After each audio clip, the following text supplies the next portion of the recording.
Amazing. I like that. A little while ago, you mentioned that you're originally from a Jewish background. There's a lot of stuff in the media right now. What are your thoughts about it? Because we see just post after post of what's happening in Palestine. You see people injured, blooded, children dying. They say that there's over 50,000 people dead already, and that's genocide sort of level. What are your thoughts, being, Jewish and from the other side? Because I don't really know what's going on. I'll be honest. I just see what's on the media and I just feel sorry for them humans who are losing their lives at no fault of their own from what I can see. What do you think about it? I can answer this in many different ways, and also because I'm Jewish, I'm going to probably have a bit of a bias. That's natural. When it comes to anyone dying in any time, any shape, any form, it's a tragedy, whether it be Jewish, Christian, Muslim. So I don't condone any kind of death.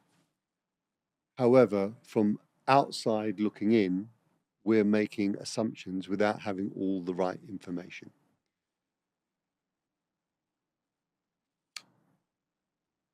In terms of culture, there's a cultural difference. So Israel used the bombs and missiles to protect the people. Hamas, not the Palestinian, Hamas, who run that region, use people to protect their bombs. It's a different psychology. Also, if we look at other wars, so if we look at the war currently with Russia, when you have soldiers that are being killed on either side, you know how many people are being killed on either side. When you have an army that's made up of children, women, older people, who do you know is the real soldier, is the real enemy? There is no other army in the world that lets you know in advance the areas they're going to be bombing or want it to be cleared, to give full notice and leaflet drop. If people are still being there and being killed in the masses, it's not because they can't leave, it's because they're not allowed to leave. Does that make sense? Yeah, so you're saying that the Israeli army is saying we're going to be bombing this location at this time, but the people are not leaving. And is it because of their leaders? Is that what you're saying? They're not allowed to leave. If you look at a lot of the Middle Eastern countries, how much money has been spent on what they've done. Look at Dubai, look at the other regions. And if you look at how much money has gone into that area, specifically into that area, where's that money gone? It hasn't gone into schools, it hasn't gone into education, it hasn't gone into business. It's gone into missiles, armory, tunnels. And again, it's easy or easier for us to give our opinion looking from the outside in. And I said I will have my own bias because I am Jewish. But understanding and trying to get a more rounded view is what we all need to do. And people are forgetting what happened on the 7th of October. And you also have to remember the Jewish people have a history of people trying to wipe us out. The Holocaust was 6 million because they didn't do anything. And if you've got tunnels coming into all areas of your country that you're not able to do, what do you do?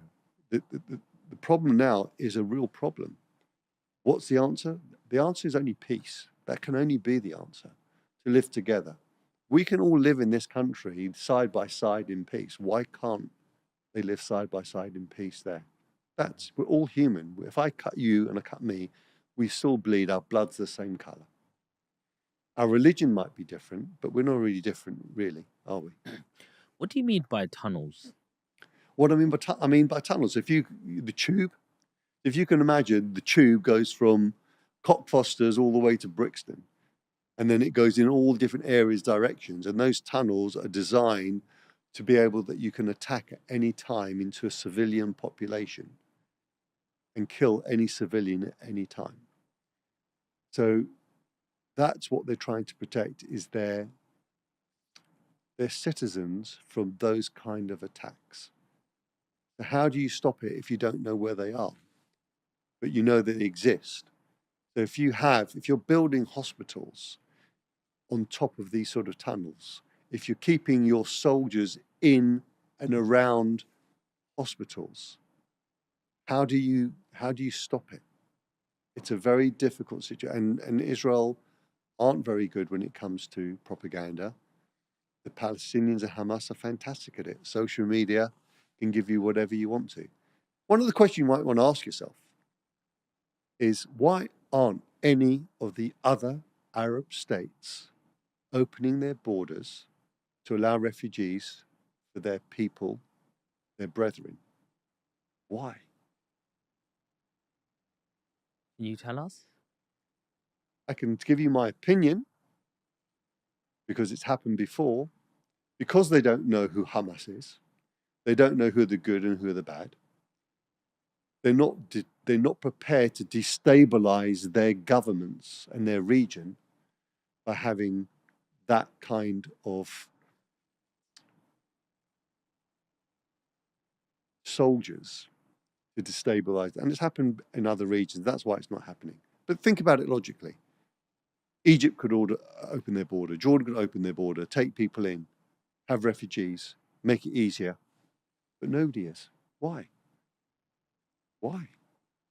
What about when we just see on the news that a missile just hit a hospital, innocent doctors and kids, like people who are being cared for, and Israel's sort of done that. That's what we see on the news. Like, how can you have compassion? How can you say that's right in any way, shape, or form? You can't justify any innocent killing. There's no justification.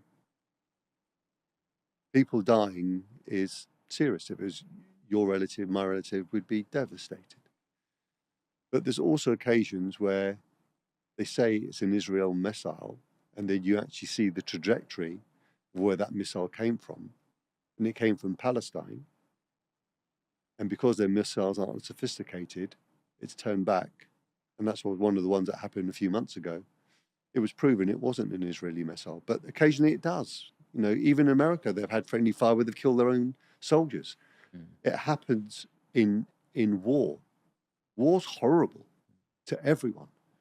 Look what happened in Britain in the war. Germany. Look how many people were killed by the Germans bombing London. No, there is no war that has a good outcome. And more often than not, wars are fueled and paid for by other people in other regions.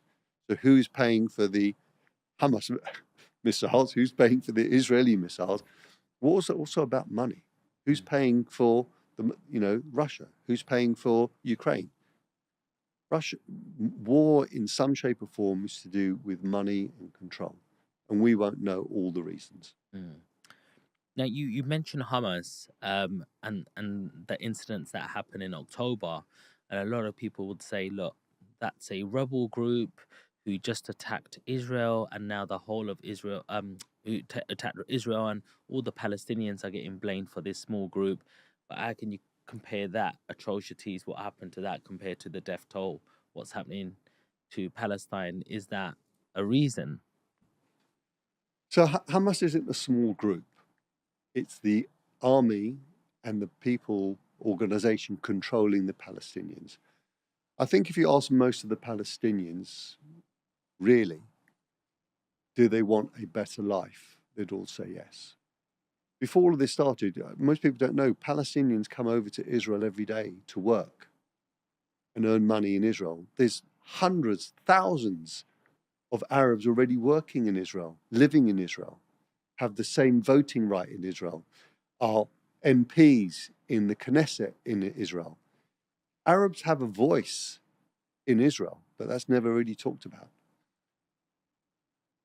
Can you imagine in any Arab country that they would allow Jewish MPs the democracy in Israel isn't really talked about, but it's so widespread. In Israel, you have all walks of life, all religions that live together, all sexual credences openly. Would you get the same in any Arab country or state? It, the, the, the information that comes out is not balanced. And when you have a balanced view, you can still have a view, but have it as a balanced view. And I say, don't believe anything I say. Verify it yourself.